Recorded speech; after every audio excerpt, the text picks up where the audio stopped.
أعوذ بالله من الشيطان الرجيم بسم الله الرحمن الرحيم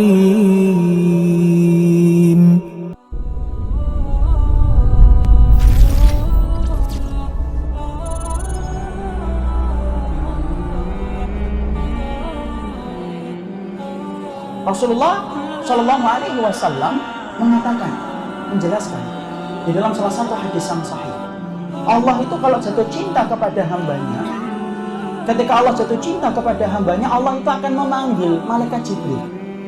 Antum tahu siapa malaikat yang paling dicintai oleh Allah? Malaikat Jibril. Makanya malaikat Jibril itu kelak merupakan malaikat yang paling terakhir dicabut nyawanya oleh Allah, itu malaikat Jibril. Allah kalau jatuh cinta, Allah itu tidak diam, Allah tidak nutup, tapi Allah panggil malaikat Jibril. Allah kemudian sampaikan kepada malaikat Jibril, sesungguhnya aku ini cinta kepada fulan. Disebutkan namanya, amal solihnya yang sampai menjadikan namanya harum di hadapan Ar-Rahman, ikhwan.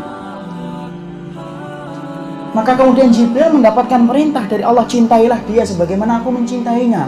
Jibril mencintainya, kemudian turun ke langit dunia, ke langit-langit yang diisi oleh ribuan malaikat, ratusan juta malaikat yang tidak pernah kita tahu jumlahnya. Ingat ikhwan, alam semesta ini ada dua, ada langit, ada bumi. Bumi kita berbagi dengan setan, berbagi dengan hewan.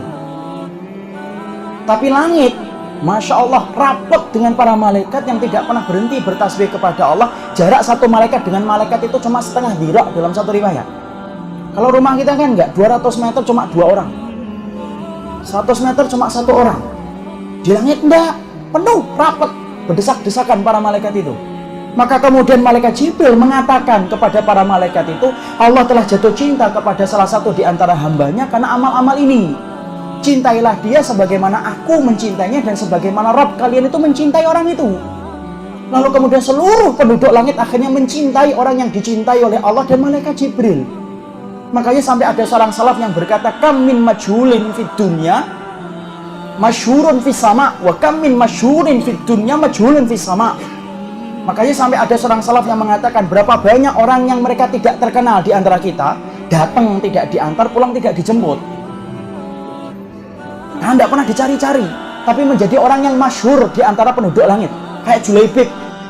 Julaibib itu kan tidak terkenal di mata para sahabat. Tapi tahukah kita ketika kemudian Julaibib itu meninggal dunia, Rasulullah itu berkata berkali-kali kepada para sahabat, atafqaduna syai'an, kalian kehilangan seseorang atau tidak?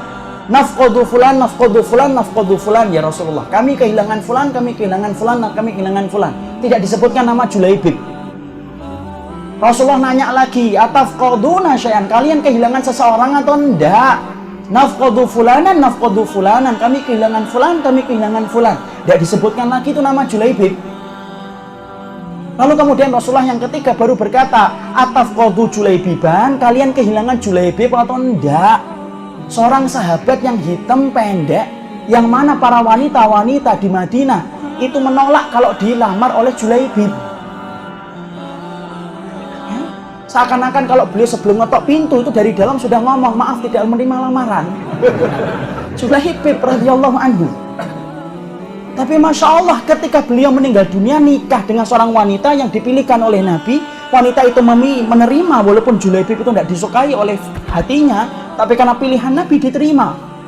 Julaibib belum kemudian mencampuri wanita yang telah dinikahkan oleh Rasulullah bersama Nabi, meninggal.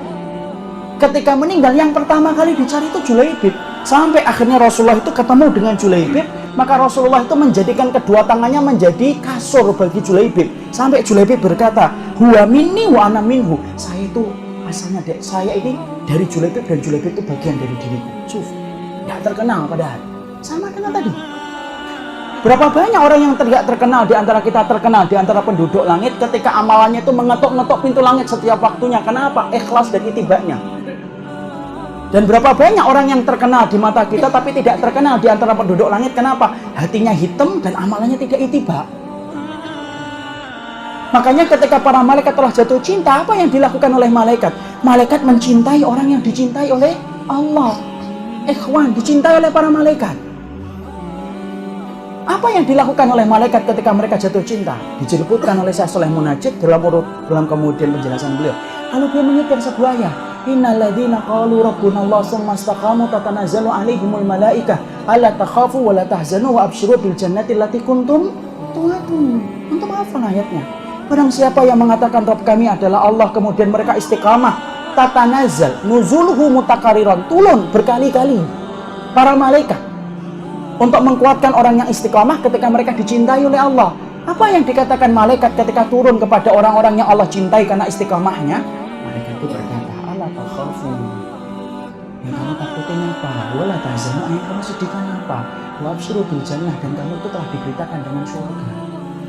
Imam Ibnu Katsir berkata, tusajji'uhum, malaikat itu sengaja turun berkali-kali untuk menguatkan orang yang beriman supaya mampu untuk melewati setiap ujian tanpa takut dan khawatir.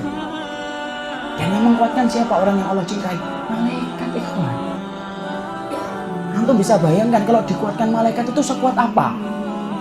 Antum pernah ngikutin motivator, orang training, ada kan motivator-motivator hebat dan handal Indonesia. Ada Mario Teguh, ada Ari Ginanjar, yang mana kalau kita ngikutin training mereka, Masya Allah, kita bisa berubah. Kenapa? Kekuatan kata-kata yang disusun oleh mereka. Mereka dibayar mahal betul untuk kemudian memberikan kekuatan kepada orang supaya berubah. Saya cuma bayangkan sederhana. Kalau motivator kayak Bapak Mario Teguh, Ari Ginanjar, Andre Wongso mampu memberikan spirit bagi orang untuk berubah, untuk bayangkan kalau yang menurunkan itu malaikat itu kayak apa? Wah, luar biasa itu. Kenapa? Yang membunuh malaikat, yang menguatkan malaikat. Sampai kita mendapati lihat orang yang beriman, ujiannya berat, ikhwan. Benar, kita tidak mengingkari ujian orang yang beriman itu berat. Tapi antum harus ingat, pertolongan Allah lebih besar daripada ujian yang Allah berikan. Dan di antara pertolongan Allah itu apa? Malaikat yang Allah turunkan.